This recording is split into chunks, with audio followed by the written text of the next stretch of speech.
Hey everyone, welcome to another episode of Victory Insider. My name is Kelly Selleck and I am here with Pastor Sean Moore and his wife Sarah. And Victory Insider is all about getting behind the scenes, getting to know our pastors on more of a personal level. So many of you have probably seen Sean teaching on a weekend, and he and Sarah lead our Waymaker School of Ministry, investing in the next generation of leaders. Now, I have known you guys personally for probably 12 or 13 years.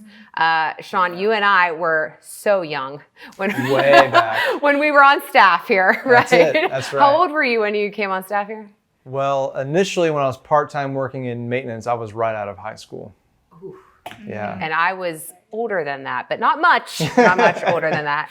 Sarah and I, we met each other in our young adult ministry at the time. So plug for young adult ministry. That's right. It's where you make friends, make connections. So I'm super excited for all of you to get to know them a little bit better today. So Sean, let's just start here. Let's get this out. Let's do it, Kelly Selleck. You know, we need to make the family connection for everybody. Yeah. You know, your last name, Moore. Yes. Do you happen to be related to the other pastor on staff, Pastor Steve Moore? I am, in fact. Yes. Okay, And I know sometimes it takes a little while for the connection, which, I mean, I don't really mind, right? But yes, my dad is Pastor Steve Moore. Mm-hmm. There it is, so folks. There you go. There it is. It's official. And you are the oldest of 3 kids. I am. That's right. So there's you and Stephanie, Stephanie is actually on staff as our graphic designer here, and Rachel. Yep. Who's kind of like the baby Jesus of your family, as Pastor John talks about. Yeah, she was never really disciplined as a child. And yeah. Yeah, and your mom, Dana. So I remember your dad's assistant at the time's name was Kathy Moore. Yeah. And so people thought Kathy was your dad's wife, and it was a whole lot of confusion. They did, yeah. But Kathy Moore, my mom's name is not Kathy. So Kathy, if you know who Kathy Moore is, she has missions, all that kind of stuff. That is not my mom. My mom is Dana Moore. Yeah. You can always see her sitting up on the front row, usually Saturday nights, I believe that they're here. So there you go, folks. That is the family connection, the Moore family. So Sean, start back with when you first started working here. You said you started in actually the maintenance department. Correct. Now, how many different positions? Because you've kind of went through different positions. Yeah. So started out working in maintenance. So a mixture of things of whether it's mowing all the grass to sweeping floors, all that kind of thing. So started doing that. Did that for a little bit over a year, and then was transferred over into working in basically the youth side of things, primarily with worship.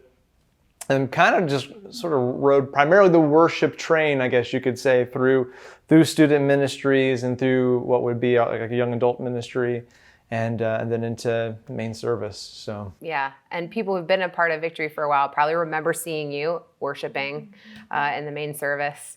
Now, Sarah, people may not know this. You actually were on staff here at Victory as well. Many times. Multiple times being on staff. It's not a joke, actually. It's not actually a joke. Not because she was fired, though, just to be clear. Yeah. No, because you actually have a heart for missions as well. So talk about that a little bit. Yeah. So I worked here for about 2.5 years. We had a Bible school back at that time that I worked for. Pastor Craig, I don't know, maybe some of you might remember him, but I worked here for about 2.5 years, and then I moved to actually Zimbabwe to work with Christopher Lam. And I was there for 2 years. So Yep. Yeah. So obviously, you guys were working on staff here, but is that really where you met, or how did this all start? How did the romance begin? How did you guys meet? Yeah, well, the first time we met was in 2006 at our young adults group at that time, which was called 19 North. And it was around the Halloween time of year. And so everyone was dressed up in their costumes. So at the time that I met Sarah, I was dressed up as Yoda. And Sarah was dressed up as a bumblebee.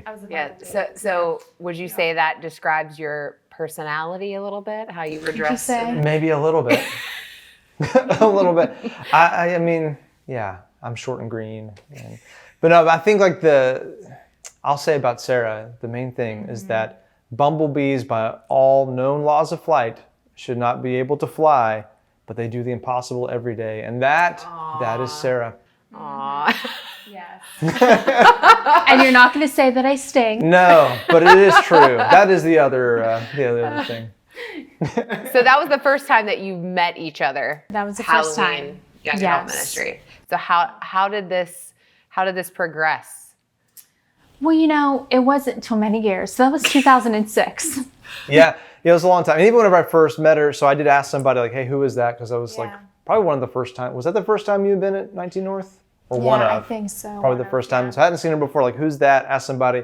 She was seeing somebody else at the time. So I'm like, okay, well then there's nothing there. You know what I mean? Yeah. So there wasn't really anything for a long time. We were always in mutual friends. Yeah. You know? But then I got back from Africa, and it was the first night I was at church. I was visiting again. It was a Halloween party, but it was like it was the youth. I know, right? But true. it was the youth at the time. Oh, I think it was Revolution at the time. That's what it was called. And I walk in, and this guy in a Spider-Man costume walks up to me, and it was Sean. You're like, oh, okay. No, but my first thought was, this is kind of funny. I told you this. Because like those like superhero costumes that have like kind of like padding in them. So I was like, oh, Sean, he must be working out. But he had like, I did. But it was just the costume. So I guess it worked. So there's another tip is you got to do another reason to do it around the Halloween time is so you can kind of like not be you, be better than you, right? In that sense. In church, we're going to start seeing guys wearing the costumes under their shirts. Hey. That's it. There's this. Yeah. So I'm learning keys right now to this. But Sean asked me out on a date that night. And he's like, yeah, so do you want to go to like Olive Garden or something? And I was like, no. I remember you coming into my office and you were like, Sean asked me out, and I was like, what did you say? And you were like, no. Yeah, on that time it was. I don't know if it was like a flat no on that particular Yeah, occasion. I think that was a later. Oh, time. it was a later time. Okay. Because this one was kind of like whenever I mentioned Olive Garden, so sorry, Olive Garden lovers. No, sorry, but yeah. Whenever I mentioned that place, so I like to go get dinner or whatever. Yeah. Like, okay, yeah. So I'm and Italian, like, and I Olive really Garden. like good Italian food, and Olive Garden to me always felt like cheating or something. Yeah. And It's not real. I don't know if I should say this part, but you could probably be edited out. Just say it. No, that I didn't want to go to a cranberry restaurant because I was like, what if people see us? Yeah. Like, I just didn't know about it yet. So was it that he was a pastor's kid or what? Like, why didn't you want to be seen? You just like... I just wanted to see how it went, Yeah. Well, I think some of it kind of goes back to, and so single people, you all know about this, especially single Christian dating people, right? Like the moment you're seen out, like this is probably kind of like a thing to lament, I guess, nowadays. Like dating, almost like the space for dating doesn't really exist. Yeah. It's pretty much like you can't really, now we call it like just hanging out because we don't want to call it dating because now that's almost like you're going to get married. Right. So again, especially in the Christian world. And again, like, I don't know, like we've been like people knew, generally speaking, who we are. We're all like plugged in. So like for us to be going together, be like, oh my gosh. And now you've got people's opinions or pressures or whatever. And it's like, hey, we're just. So anyways. Yeah. So. Yeah. Yeah. Okay. So fast forward a little bit here. You obviously got married, but how did the proposal go down? Was it big and grandiose or? Yeah, so it wasn't a real big thing. It was more on the meaningful category. At least I thought it was. Sarah can answer to that.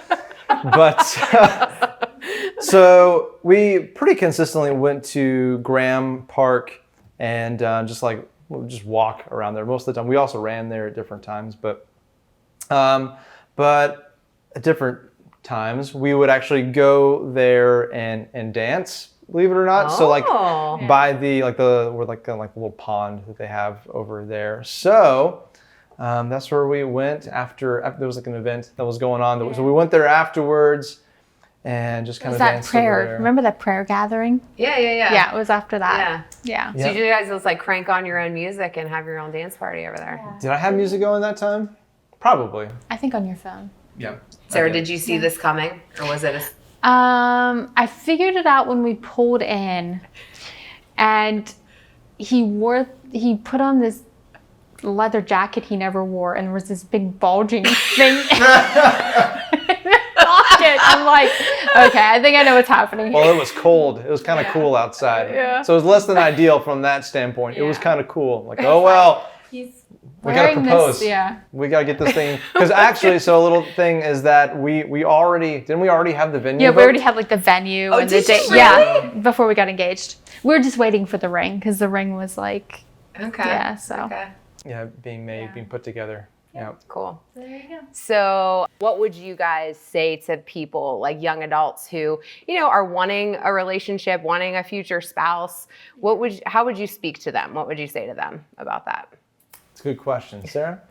Yeah, I'd say a lot of things actually. I guess I would just tell them to, I don't know, like really just pursue God, and the right person is going to come. I think I remember looking back, because I was a little bit older. I was 32 when I got married. Was it 32 or 31? 32, right? 30. Yeah, he's like, I don't know. He doesn't remember.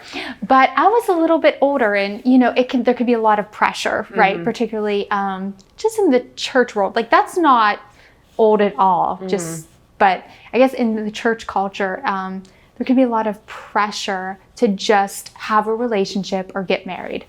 But I am so thankful that I waited, and I was able to do a lot of really cool things and pursue God and develop my relationship with God in a way that, wouldn't have been if I would have been continually looking for a relationship. And it was cool because God gave me the desire of my heart. Yeah. Yeah.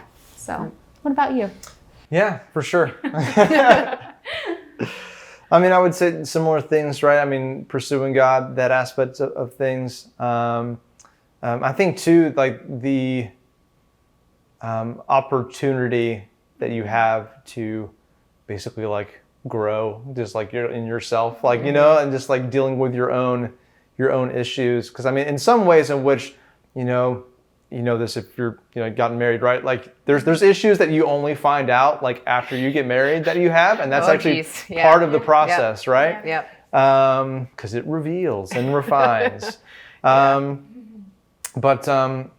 doing as much as you can within that to enjoy again the opportunities that are in front of you now. And I think it's probably, if you had to sum it all up, would just be that, like what's in front of you now, what can you do now to grow and like actually invest in like uncovering, letting the Word of God uncover stuff that's going on in your heart and your life. And I would say even take advantage of basically like asking questions of people that are married, that have a proven, so not someone who's been married 2 years, but like have a proven history of like navigating marriage and stuff. And actually like taking the opportunity, like, hey, what was important before you got married to you that really you found out now is not really that important. Mm-hmm. Yeah. Because there's a whole category of that, and it's hard when you're single because that's all you know, and so you all you can do is sort of like project either what you saw from your parents or just your best guess or fill in the blank from Hollywood movies or whatever that is, right? And so trying to get a realistic picture of that, and I say probably the biggest heart adjustment that I think everybody at some level has to go through is just making sure that we're focused. Like when we think about marriage, we're usually thinking about what we're gaining. We're not thinking about the one that we're serving. Mm-hmm. It's like if any way like your mind is set on a position where it's about what I'm receiving in that, you're gonna be disappointed.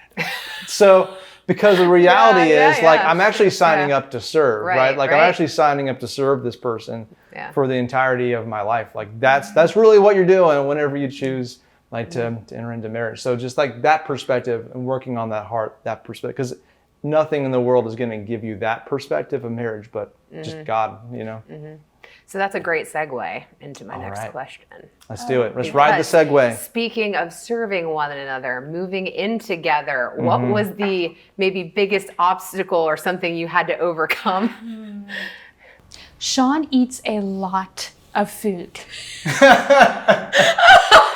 Yeah. So I remember when we first got married, I would cook dinners, and I would make enough for like 4 people and think, hey, we can have some leftovers. We could take it in our lunch or whatever. and he would eat like all of it. And I was just like so amazed at how much the skinny guy could eat. Like, and he hasn't changed. It hasn't changed.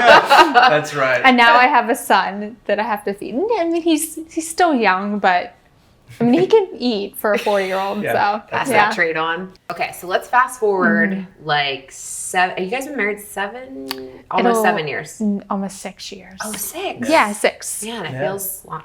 Okay. There Feels longer than that. 6 years. Yeah. So y'all have family now. Yes. Yeah. You have Ethan, Yes. right?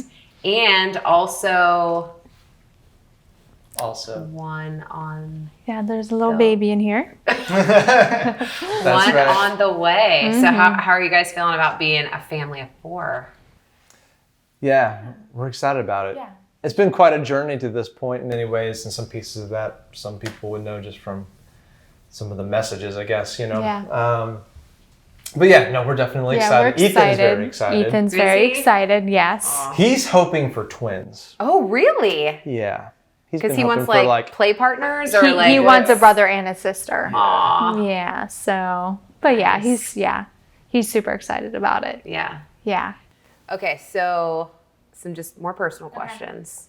If you could binge watch any Netflix show, whatever, what's your go-to? Do you have a It is Frasier. Yeah. really? Yeah. Frasier would be number 1. We do like that, like dry, witty humor. So Okay. Yeah. I know sure. that's not for everybody, but we like Frasier a lot. Yeah.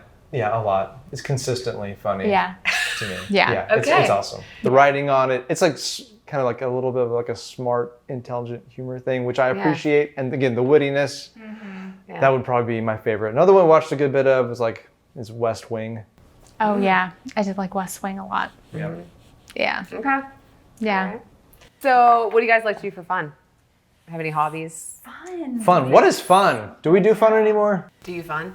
Oh gosh, I mean, probably just like Do you fun? watch TV or movies. I Yeah, don't know. if I we mean, can. we're Yeah. big. Like I feel like You guys are like your movie, but your family Yeah. is Yeah. like into Yeah. movies and stuff. Sean is amazing at like quoting movies. Yes. Yes. Yeah. This is true.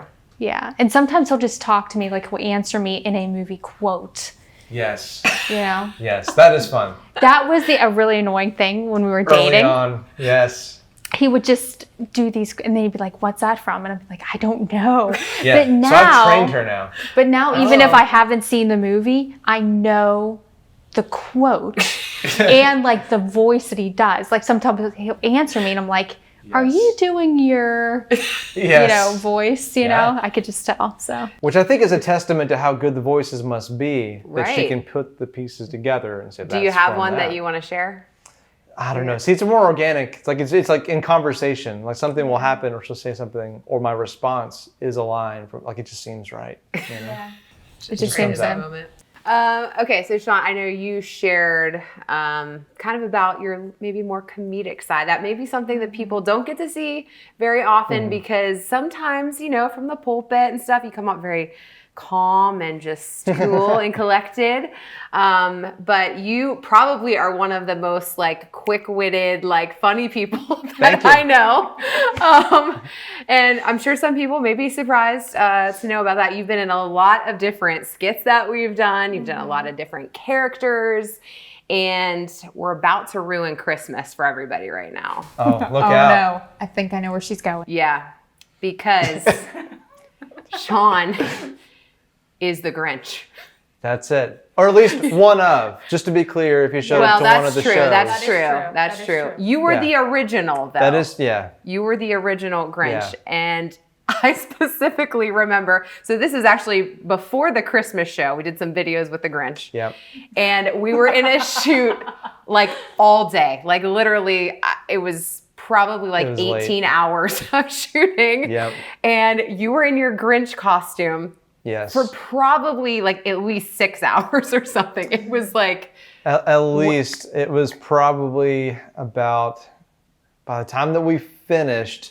Yeah, probably around there, 6 to 8, probably close to 8 hours. yeah. but we were waiting like Yeah. for you to do your scenes and stuff. And so Yeah. you were sitting out different places. And for like 8 hours, you never broke character. Yes. Like ever. Yes. People were like, "Hey, Sean, what's up?" And you were like, "You were the Grinch the whole Yeah, time." just answer as the Grinch. Yep. I for actually called you during that, right? Yes, you Remember did. that? While And- I was getting my makeup on. I think, No, at that you point. were Was already that? there. Okay. And I was like, why is he so grouchy? I'm just asking him. Like, he was like in character for me, his own wife. Like, That's it. Well, I wasn't completely in it yet whenever you called. Well, it took us forever, right? Because it was the first time that we'd ever done it. So I think Right, you were involved, right. Casey was involved in Right. actually doing the makeup. Right. And there was still some experimentation Yeah. attached to that. And it took a long time. So long. Just that part took a long So time long. to get it on. And so it's just hot, right? The suit is really hot. All the makeup, all the paint, all that kind of stuff, right? And so, but I did. I stayed in character the whole time. What's going through your brain in that? You're just like, I'm in it, baby. I'm just, Yeah, it's just fun. Well, once it's on, you're in it. Like that's sort of, for me, that's like the line where it's like, okay, now it's just Grinch time. Yeah. Right? So Yeah. that's it. Yeah. I'm just in that mode. And so to get out of it actually feels weird to like not do that. I know it's probably so weird. funny. But that's kind of where I was at. And I know I freaked people out that night that were You also totally there. did. And You so I've heard totally other did. people talk about it. So that's kind of one of those like infamous stories now. Of Yeah. just like the time where Sean was like the Grinch the whole time and it was weird. And like, okay, Sean, but really I'm like, Yeah. still in It was Grinch like mode. people thought you were being funny because Yeah, you would yeah. respond with the Grinch, and Yeah. then you never gave it up, and they were like, Yes. "This is kind of creepy." Yes. Like, Yeah. It's like it's taken over him or Yes. something. It was Yeah. awesome. And it was, by the time it got so late, I actually probably was legitimately cranky. So it actually worked to have the Grinch persona by which I could exhibit and project all the actual feelings of frustration because it went so long and so late Yeah. for the video. Yeah. So for those of you who maybe have never seen Sean as the Grinch, we have a few clips for you. So take a look. Any ideas? What if we just called the whole thing off? Then a family Christmas would be ruined. Exactly. Oh, you got to be kidding me. Listen, this is what we do. We give them a bad banana with a greasy black peel. Well, at least part of the show was really good. That one part where that one green guy got up there and stopped everything. That was brilliant. Okay, so hope you guys enjoyed that. Sean, you and I actually got to participate in a skit that we did for the 25th anniversary of the church. And again, in character, worshiping 1993 style. Yes. Yeah. And people were legitimately in the congregation, legitimately worshiping and like, why Yes. don't we do that? Right? Yes, Let's bring I it back. remember people being like, we thought it was going to be like, Yeah. oh, this is hilarious. People are going to think, People wow, were really getting what into a throwback. And they were Yeah. like, yes. Yes. Yeah. Which I don't blame them. We had the trumpet section, like the brass It and was all that awesome. kind of, it was kind of fun. It was So, awesome. But yeah. I think we should also show them a little clip of you, 1993 worship. All right. Check it out. Oh, come on. On your feet, everybody. Come on. Stand up. Let's sing it. Jehovah Jireh, my provider, His grace is sufficient for me, for me, for me. Hey. Jehovah Jireh, my provider, His grace is sufficient for me. Hey, hey, hey. I will celebrate, sing unto the Lord. I will sing to Him a new song. I will celebrate, sing unto the Lord. I will sing to Him a new song. We rush on the city and run on the wall. Great is the army that carries out His word. We rush on the city and run on the wall. Great is the army that carries out His word. Blow the trumpet in Zion, Zion. Sound the alarm in the holy mountain. Blow the trumpet in Zion, Zion. Sound the alarm. Blow the trumpet in Zion, Zion. Sound the alarm in the holy mountain. Blow the trumpet in Zion, Zion. Sound the alarm. More love, more power, more of you in my life.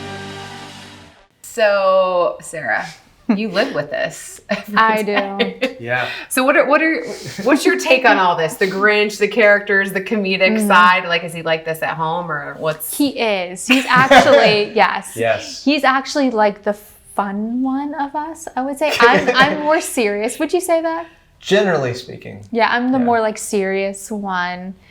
And Sean is just, I remember Yeah. it was difficult when we first got married or we're dating and I wanted to have a serious conversation with him. And he would like go into his voices and he would like just kind of skirt the issue by being funny, and it got like, so we had to work through that, but it is fun. Yeah. It is fun. So whenever she's mad at you, you're like breaking Depending it up. on what it is. Well, sometimes because it's like Sarah can be very, very very serious, very intense. Like Yeah. or something where to me it might be at like a level 6. I'm like, okay, but it's maybe not that intense, or that big of an issue. Yeah. For her, it's like now and this, and like so Yeah. so in some ways for me, it's a tool to diffuse the situation. I see. Yeah. So yeah. So I do have fun with that. Yeah. Awesome. Well, I just want to say thank you guys for doing this, for sitting down with us. Hopefully those of you watching got to know Sean and Sarah a little bit more. But this is another episode of Victory Insider, so we'll see you next time.